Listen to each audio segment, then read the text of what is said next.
Hi, this is Mark Pizzacalla and welcome to 3 Minutes with Mark for August 2024. And what I want to talk about today is family fallouts. And you might say, well, what's so exciting about that? Doesn't every family have a falling out of one kind or another? And it's true, they do.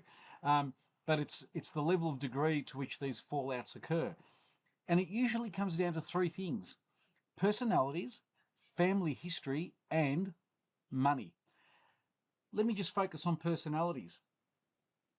Family members don't always appreciate the differences in the personalities that exist within the family unit. It could be that some siblings, for example, are more detailed in nature in terms of what they do.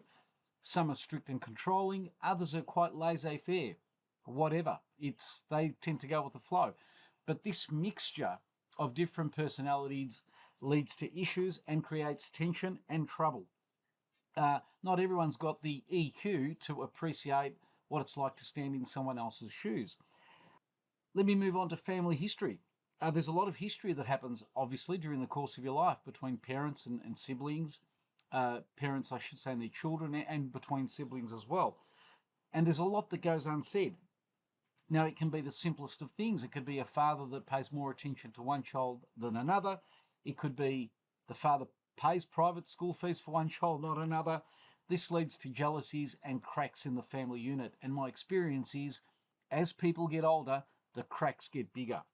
Now, let's add a pool of money into the equation, whether that be a successful family business, whether it be a valuable property, whether it be cold hard cash.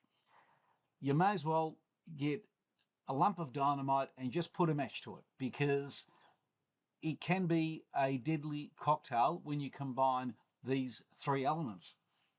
What are the sorts of things that can happen? Two brothers not getting along, don't see eye to eye. Father hands over the business to them. They split the business, even though it makes no commercial sense. They just cannot see eye to eye. Great synergies, greater profitability staying together. Don't care. They want to move on. You get situations where parents have dementia and one of the children steps away from the business. Sounds amicable. They'll move into the house. Problem is, they might also take over the house, and that leads to issues.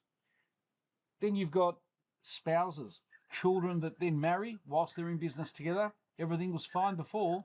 You introduce new elements of spouses into the equation, who then think or want a say in how the business is conducted, even though it wasn't their business to start with.